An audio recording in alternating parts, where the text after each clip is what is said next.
Minha palavra nessa noite, ela será mais parecido com um estudo do que uma pregação por si. Vamos passar no assunto por vários textos para que a gente possa fundamentar o tema que eu gostaria de estar compartilhando com vocês nessa noite. E o tema da minha mensagem nessa noite é salvação. Salvação. Eu não sei você como você encara este tema, mas eu penso que é um dos mais importantes, porque nos tocou e tocará a nossa vida de uma forma muito poderosa. Salvação. Está aí o nosso salva-vidas, quem sabe Jesus Cristo, olhando por você hoje. Salvação. O apóstolo Paulo, em Efésios capítulo 2, ele vai dizer assim: pela graça você é salvo mediante a fé. A fé em quem? A fé em Jesus. Porque pela graça sois salvos mediante a fé, e isso não vem de vós, é dom de Deus, ele não vem de obras para que ninguém se glorie.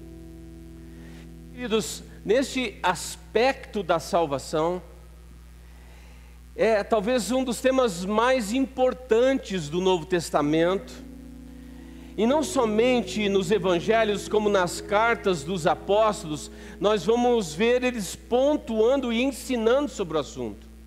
Eu não sei você, mas ainda em nosso tempo, nós temos interpretações variadas a respeito do assunto, você sabia?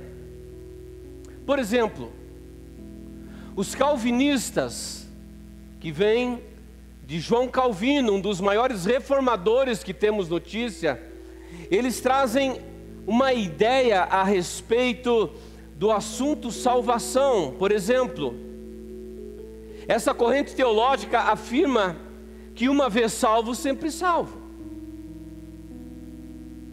Eles ensinam e creem nisso. Uma vez salvo, salvo para sempre. É a doutrina da predestinação, e é considerado um dos grandes reformadores da história. Outro ensino de João Calvino, por exemplo, é o da eleição, que afirma que na eternidade Deus escolheu alguns para salvação e outros para condenação. Está definido, não tem o que você faça. Eu não sei o que você pensa, eu não sei como você interpreta este tema, não sei talvez qual a sua base teológica que lhe dá segurança para dizer eu sou salvo. Você pode dizer nessa noite que você é salvo? Você tem certeza disso? Você é salvo ou você está salvo?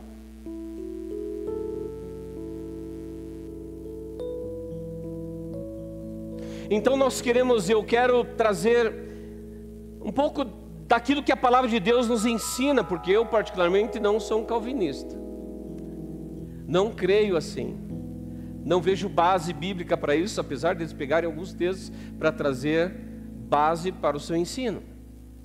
Jesus vai dizer: a vontade de meu Pai é que ninguém se perca. Deus tem uma vontade para todos. Deus amou o mundo de tal maneira que deu seu Filho unigênito para que todo aquele que nele crê. Não penso num Deus seletivo. Eu não penso como pai, que sou tão falho, escolher um filho meu para salvação e outro para condenação. Eu não consigo entender isso. Mas então, queridos, nós como igreja precisamos ter raízes sólidas na palavra e termos assim uma interpretação correta. Paulo afirma: pela graça sois salvos mediante a fé, isso não vem de vós, é dom de Deus. Então poderíamos perguntar: se a salvação é um ato exclusivamente de Deus, eu tenho alguma participação para mantê-la? Se a salvação é um ato exclusivo da graça de Deus, não teríamos condição de alcançarmos salvação sem Ele, sem o seu sacrifício, sem a sua graça. A questão é: Temos alguma participação para mantê-la? Uma vez salvo, salvo para sempre? E talvez uma pergunta bem relevante para essa noite: é possível perder a salvação?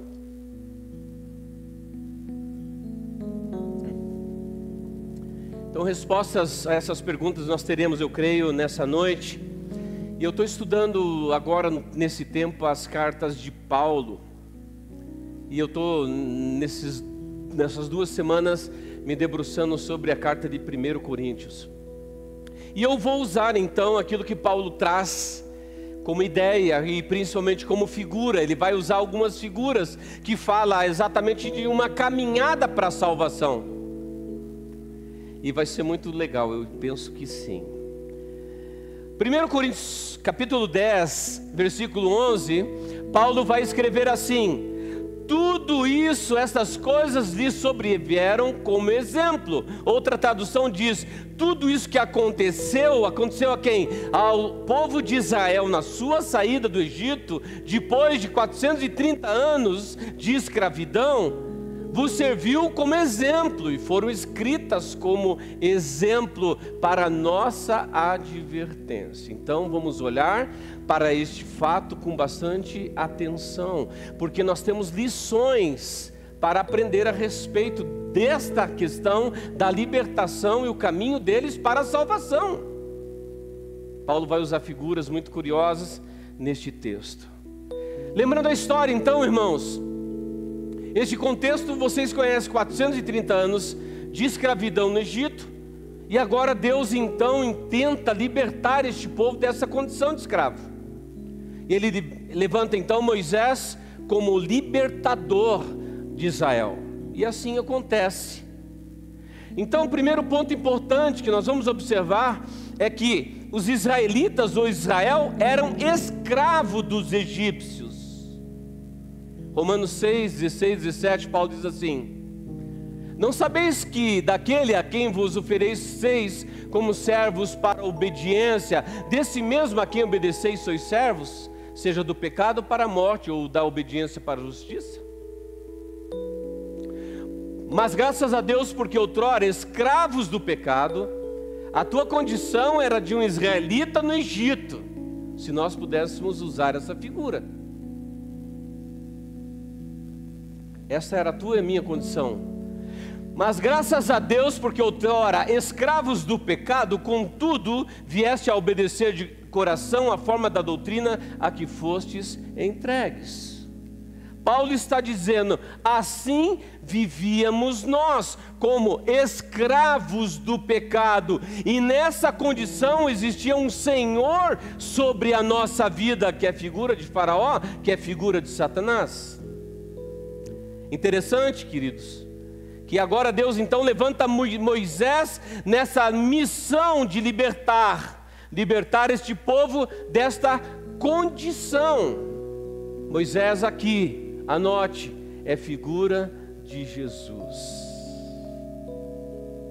E o texto de Êxodo 3:7 diz assim: Moisés é figura de Jesus. Disse ainda o Senhor: certamente eu vi a aflição do meu povo que está no Egito. Deus olhou para você no mundo, na sua condição caída, na sua condição de alguém distante dele, de sua graça. Ele viu a aflição do seu coração, Ele te amou nesta condição. É mais ou menos isso o que está dizendo o texto.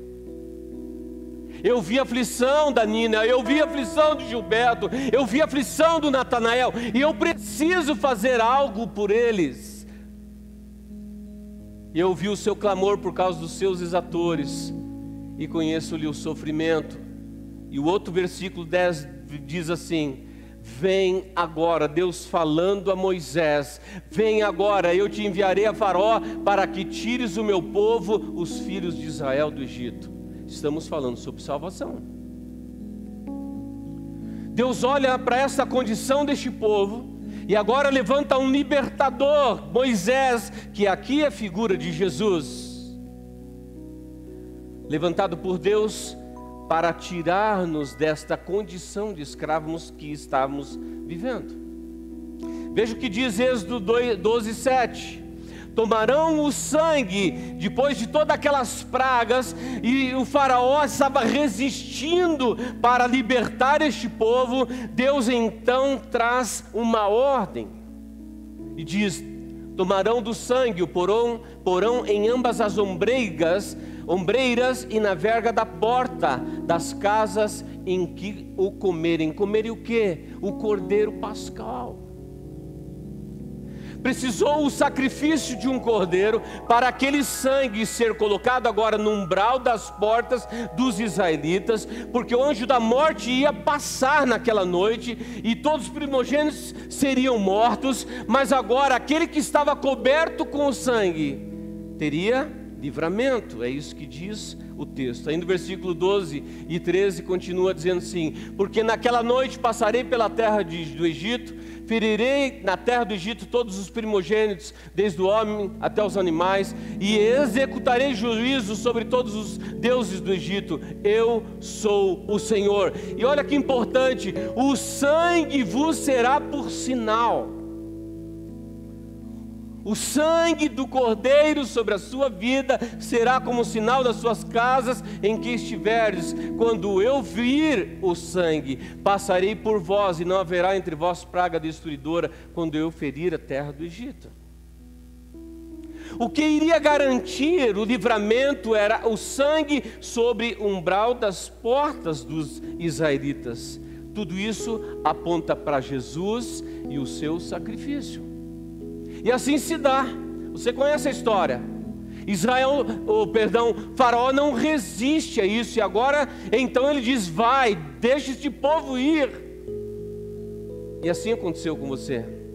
Jesus, o Cordeiro Pascal, foi sacrificado em nosso lugar, trazendo sobre nós libertação do Egito, libertação de nossa condição escrava. Isso é extraordinário, irmãos. 1 Pedro, nós estamos falando de um estudo hoje, amém? Preciso passar por uns textos para trazer base para você.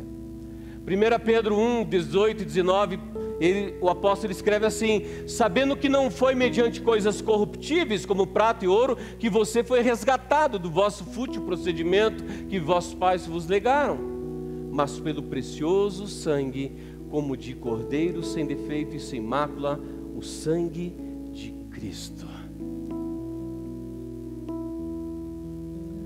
O sangue do cordeiro nos umbrais das portas dos israelitas é figura do sacrifício de Jesus, que derramou o seu sangue em favor de nossas vidas para nos libertar desta condição escrava.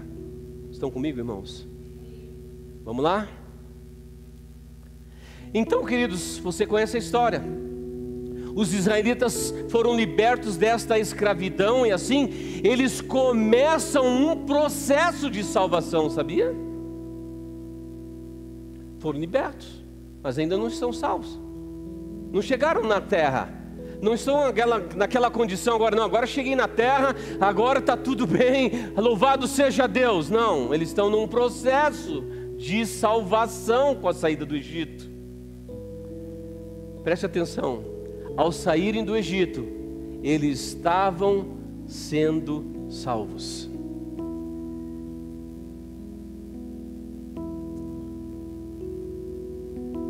Eu peguei uma imagem para exemplificar e trazer para vocês um pouquinho de geografia. Eu amo isso. Vamos ver se eu consigo apontar para você. Aqui eles estavam escravos na terra do Egito. E agora eles são libertos, eles vão trilhar esse caminho, e o primeiro lugar que eles chegam é o Pi-Hairot, que é o beco sem saída. Mas logo depois, então, eles atravessam o Mar Vermelho sobre ordem de Deus. Moisés, toca as águas, diga ao povo que marche. E a palavra de Deus vai dizer que Israel passou a seco pelas águas do Mar Vermelho. Veja que Israel aqui vai ter um caminho a percorrer. Aqui está o Monte Sinai, ó. Aqui é o deserto. Aqui está o caminho, aqui está Mara, as águas amargas de Mara. Lembra que eles chegaram aqui, as águas eram amargas e Deus curou as águas. Aqui nós temos Elim, onde tinha 12 fontes e 12, enfim, tem muitos simbolismos aqui que não dará tempo de nós falarmos, mas aqui é o Monte Sinais, ou Horebe, onde eles recebem, Moisés sobe, recebe as tábuas da lei e assim por diante. Mas vamos nos ater a este primeiro lugar. O primeiro passo a sair do Egito, então, que nós encontramos, é a saída e a travessia do mar. E o apóstolo Paulo vai escrever em 1 Coríntios 10, 2, o seguinte: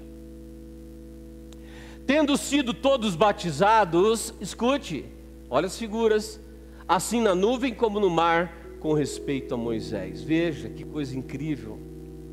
A travessia de Israel no Mar Vermelho é figura do nosso batismo. Saímos do Egito, fomos libertos da escravidão e agora passamos pelas águas do batismo, que está ali figurado no Mar Vermelho. Curioso, você conhece o texto e sabe o que aconteceu com os israelitas que vinham depois deles para talvez prendê-los novamente. O texto e a palavra de Deus diz que os egípcios, eles foram afogados nas águas do Mar Vermelho. Figura do teu antigo homem. O teu antigo egípcio foi morto nas águas do batismo. Estamos falando de salvação. Isso é maravilhoso.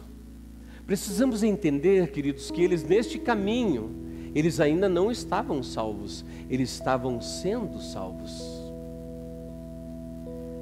Filipenses 2:12, vou voltar um pouquinho lá, diz assim: de sorte que, meus amados, assim como sempre obedecestes, não só na minha presença, porém muito mais agora na minha ausência, desenvolvei a vossa salvação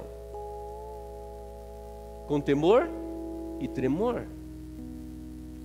A salvação é um caminho contínuo e não estático.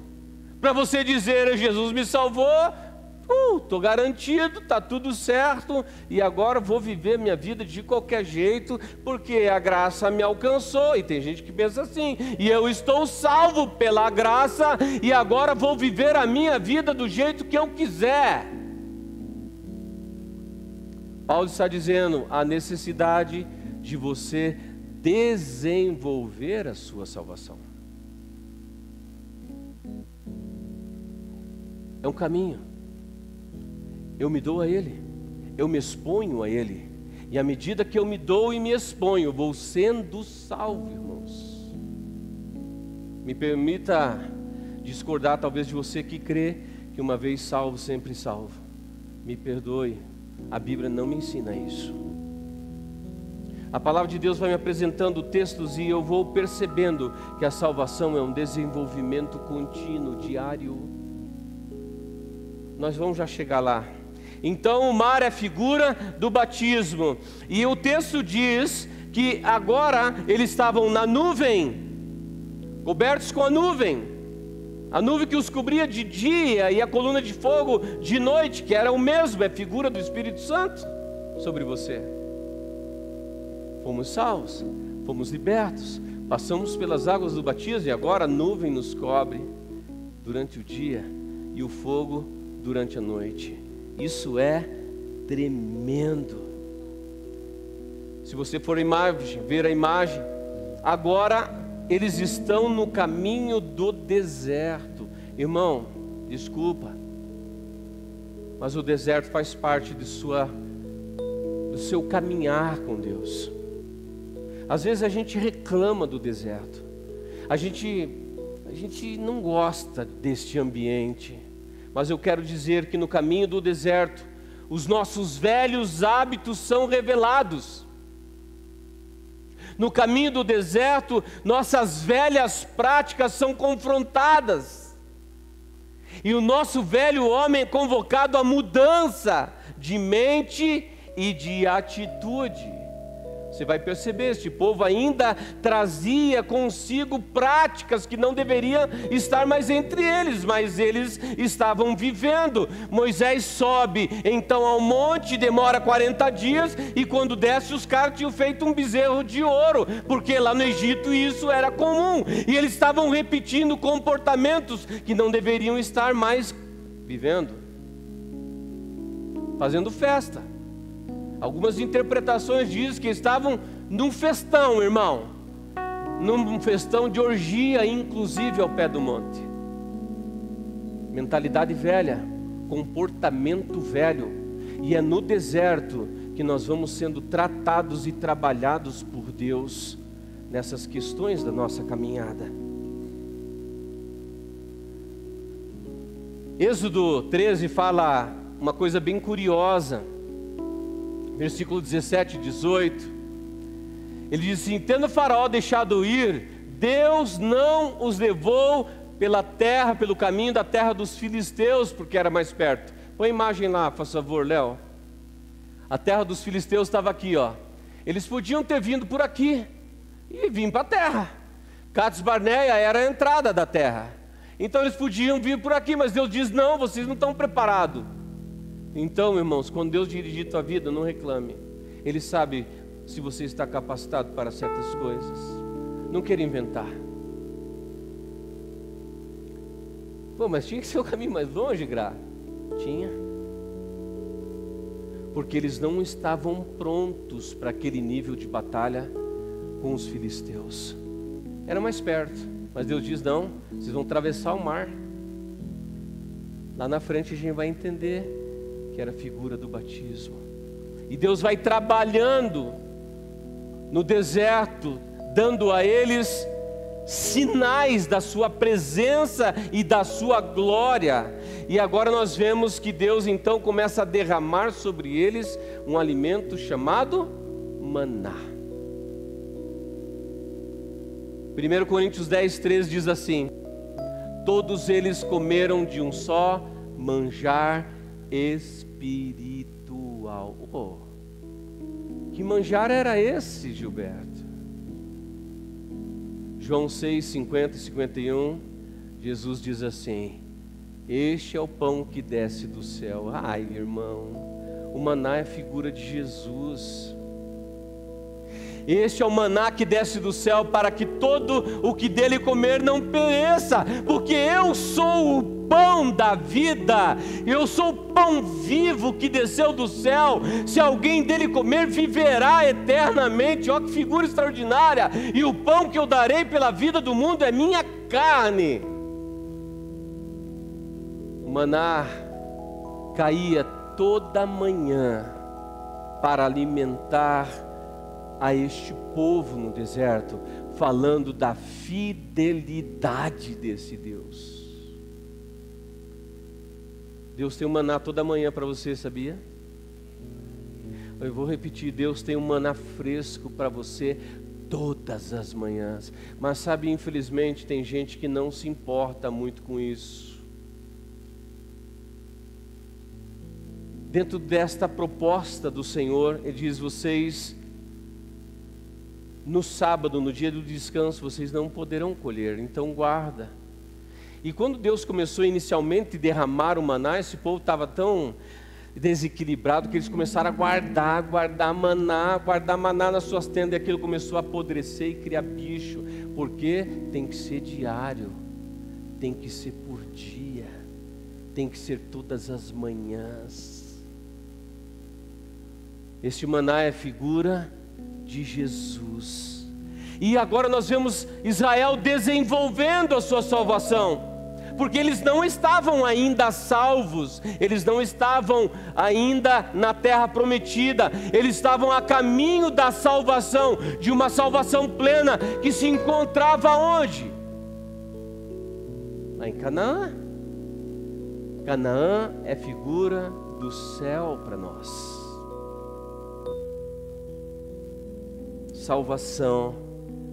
Mas este povo então, queridos, vai viver suas dificuldades e seus desafios no processo da salvação. Nós vamos ver neste texto de 1 Coríntios 10, o triste relato de um povo que perde a salvação. E por que perdeu? Porque eles não corresponderam ao processo de caminhar em fé com Deus. Quero dizer para você que é a tua e a minha condição de entregarmos a nossa vida a Jesus um dia não é garantia de sermos salvos. Apesar do sacrifício ser eterno, ser suficiente, o processo de salvação exige que eu e você correspondemos a Ele. Efésios 2, 8 e 9 é aquele texto: vocês foram salvos mediante a fé. E quando a palavra fala que ela não vem de obras para que ninguém se glorie, está dizendo que não vem de nosso mérito ou qualquer ação humana a salvação. Mas sim, a salvação, preste atenção, vem acompanhada de frutos que testificam que estamos sendo salvos. Oi, vocês estão aí? Vou repetir. A salvação vem acompanhada de frutos que testificam que estamos sendo salvos. A pergunta é: por que este povo então no deserto vai perder a salvação? Eu estou usando a figura de Israel como talvez um tema. Veja lá o que diz 1 Coríntios 10, de 6 a 11. Ora, estas coisas se tornaram exemplos para nós, a fim de que não cobicemos as coisas más como eles cobiçaram. Estavam no processo de transformação e salvação, mas agora então eles começam a manifestar talvez frutos da carne, frutos de uma velha natureza sem transformação, e começam a cobiçar coisas que não deveriam cobiçar. E eles não deram jeito de se livrar da cobiça, ela continuou lá. E diz: não vos façais, pois, idólatras, como alguns deles, porquanto está escrito: o povo assentou-se para comer e beber, levantou-se para divertir-se. Continua: e não pratiquemos imoralidade, como alguns deles o fizeram, e caíram num só dia 23 mil. Vai ler lá Êxodo, Números, você vai ver essa história acontecer. E não ponhamos o Senhor à prova, como alguns deles já fizeram e pereceram pela mordedura das serpentes. Escute. As obras praticadas por este povo não condiziam com o caminho de Deus que eles diziam estar trilhando. As obras da carne, a falta de fruto de transformação, levaram eles a perderem a salvação. Você conhece? Toda aquela geração morreu no deserto. Apenas 2 de toda esta geração acessou a salvação de fato, que foi Josué e Calebe. Dá para imaginar isso? Se nós fôssemos pensar que isso é uma porcentagem possível, irmão, nós estava lascado, me perdoa a expressão.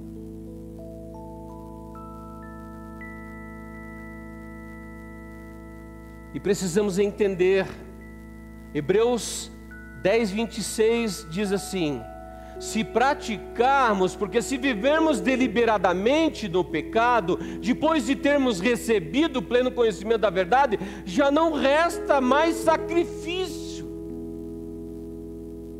por nossos pecados. Se eu mesmo depois de encontrar ou ser encontrado por Jesus, e depois de eu entregar minha vida a Jesus, mesmo depois de eu ter sido batizado, eu continuar com as velhas práticas do mundo, de um homem natural ou de um egípcio, irmão, não resta sacrifício para nós.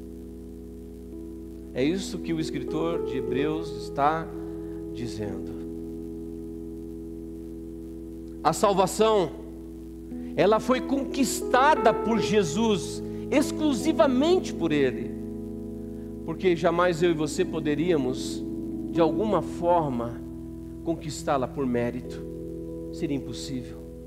Mas a salvação na vida do cristão é um processo contínuo e condicional à medida de nossa correspondência. Desenvolvei vossa salvação com temor e tremor. No caso de Israel, como eu disse, apenas Josué e Calebe entraram na promessa, entraram em Canaã, a terra que mana leite e mel. E que terra é essa se não é o céu, irmãos? Prometido pelo Senhor. Talvez algumas perguntas são importantes fazermos nessa noite. Eu fiz ela no início dessa ministração. Você tem convicção de sua salvação?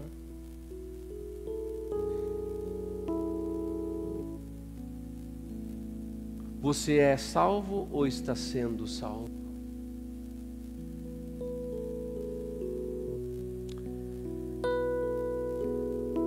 Nós vivemos numa sociedade hoje, queridos, e esse vírus nos mordeu. A igreja, de alguma forma, no contexto geral, está abrindo tantas concessões que aquilo que era pecado já não é mais. Aquilo que era errado não é mais. E agora estão alargando o caminho, porque eu preciso trazer mais gente para Ele. E o caminho é o mesmo, é o caminho da santidade. Não existe outro. Este caminho, diz o profeta Isaías, é o caminho da santidade. Interessante, volta lá a imagem por gentileza. Do mapa, Léo. Eles vão à terra e depois não conseguem acessar. Você conhece a história, os 12 espias, e eles voltam a viver em volta do Monte Sinai. E aqui eles estão vivendo a vida deles, ainda no meio do caminho da salvação. Deuteronômio capítulo 1, ele vai dizer algo curioso e Deus interfere nessa condição deste povo. Ele diz assim: há 38 anos vocês estão em volta desse monte, levantai. Eu já falei isso aqui. Muitas vezes nós estamos atrasando o processo de Deus, irmãos, na nossa vida. Nós estamos atrasando o acessar de coisas, porque ainda continuamos a viver uma vida velha, antiga, natural, que não deveríamos mais viver. E às vezes nós estamos anos aqui, em volta do Sinai, e nós estamos vivendo ali, mas a terra está próxima. Eu vou achar o texto. Se eu não me engano é o versículo 6 de Deuteronômio, capítulo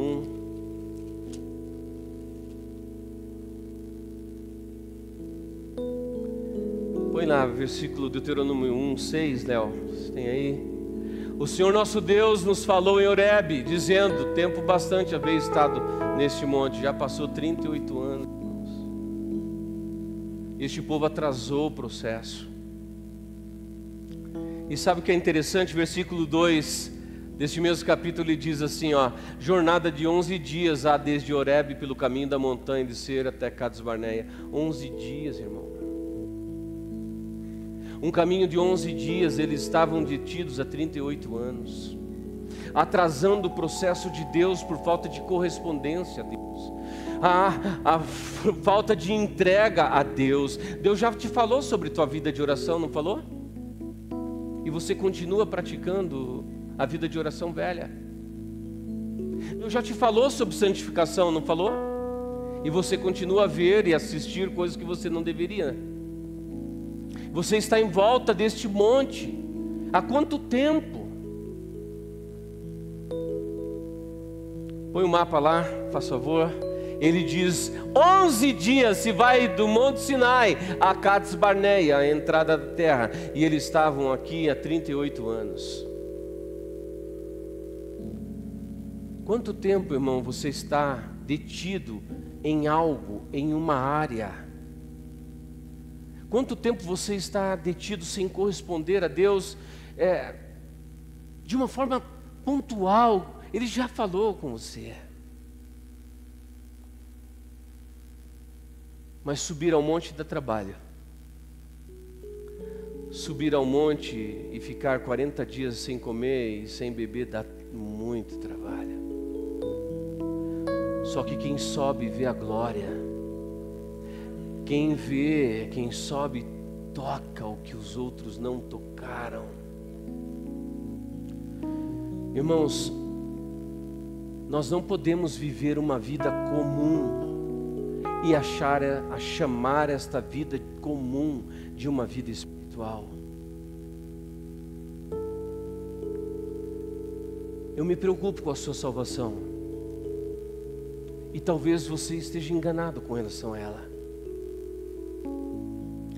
E se você morresse essa noite, você tem convicção de ser salvo? De estar salvo?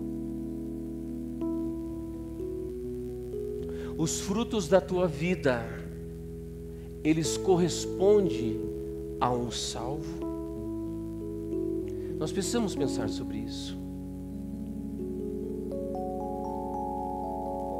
Quero concluir com o texto de Romanos 13, onde Paulo dá um conselho. Versículo 11 e 12, ele diz assim: e digo isso a vós outros que conheceis o tempo, já é hora de vos despertardes do sono, porque a nossa salvação está agora mais perto do que quando no princípio. Veja o processo, irmão. Vai alta a noite e vem chegando o dia. Deixemos, pois, as obras das trevas e revistamo-nos das armas da luz.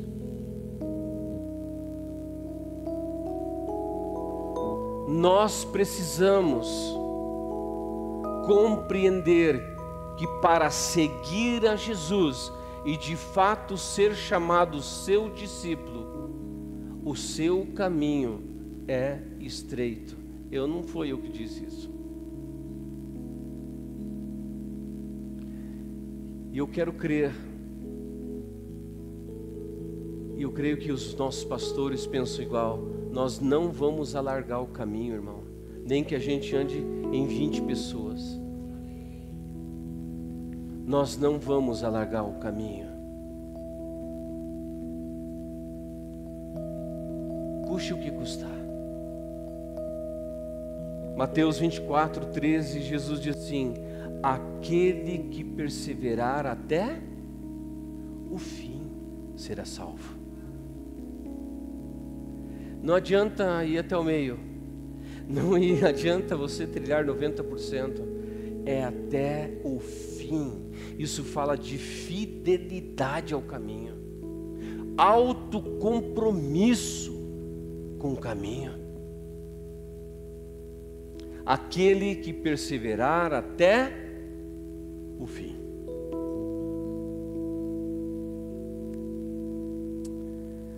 No texto, depois de Paulo descortinar toda essa questão e essas figuras da libertação de Israel com a gente, com a passagem deste povo sobre o mar vermelho, simbolizando o batismo, ele falando a respeito deste maná que era Jesus, e dizendo: todos beberam daquela água e a rocha era Cristo.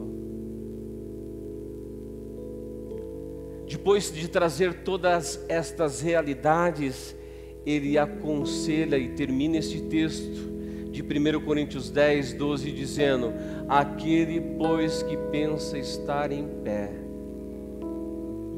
veja, se autoavalie, olhe para você.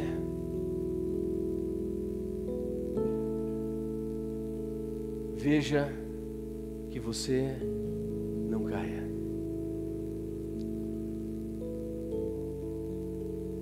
A salvação vem acompanhada de frutos que testificam que somos salvos. Eu quero orar nesse momento. Eu queria orar nesta noite por nós. Porque quem sabe esta noite, eu penso que é a noite de Deus interferindo ao povo de Israel lá no Monte Sinai, dizendo: para, você já está 38 anos nisso. Se Deus não interfere, irmãos, naquele dia, este povo ia continuar naquela condição. Aquele povo ia continuar vivendo o que estavam vivendo há 38 anos. E Deus interfere. Por amor Deus interfere. Por graça Deus interfere. E esta palavra, irmãos, é uma palavra de graça. Porque é Deus interferindo na tua realidade, talvez em volta do Sinai, dizendo: tempo bastante, você está vivendo esta situação, ou nesta condição, desperta, a promessa sua está 11 dias, está logo ali. Mas esta falta de correspondência, infelizmente, levou este povo a perder a sua salvação. Como você está? Como está a tua aliança com Jesus? Como está o teu caminhar com Jesus? Como está o teu compromisso com Jesus? Quem é você quando você não está no culto? Quem é você quando você está lá fora? Quem é você no trabalho? Quem é você entre as pessoas? Como as pessoas te veem? Você é um pequeno Cristo? Porque ser cristão é isso, um pequeno Cristo.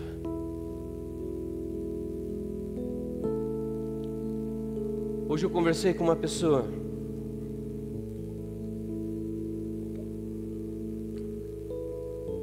Ele falando da realidade de uma certa comunidade cristã. Ele disse: eu não estou entendendo, pastor, porque lá sim o pastor chega no dia de ceia e diz: ó, quem aqui adere à bebida alcoólica, fica para cá. Quem não toma nada, fica do lado de cá. E aí acontece a ceia. E acontece a ceia para os que estão adeptos a bebidas alcoólicas tomarem vinho, e muito vinho. Ele disse algo que eu me preocupei. Ele diz: minha esposa está viciada. Minha esposa saiu de uma igreja com doutrina e chegou lá e falou: meu, aqui é o céu para mim. E todo dia eu preciso comprar bebida para ela, pastor.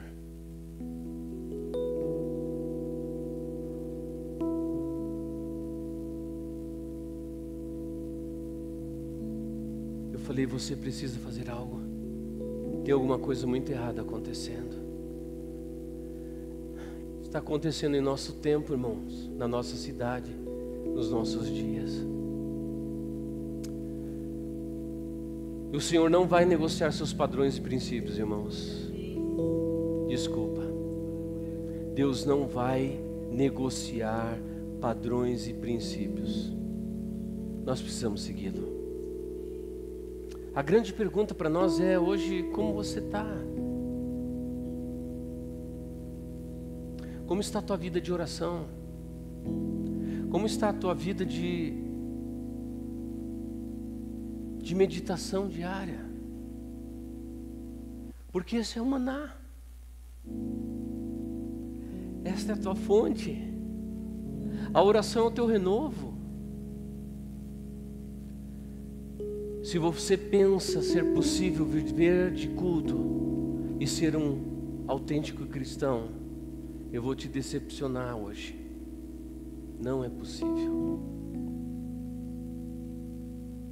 autocompromisso é uma das características de um discípulo, a ponto de dizer: eu não tenho direito de morrer como meu mestre, vou ser crucificado por ele, mas de cabeça para baixo, porque eu não sou digno de morrer como ele.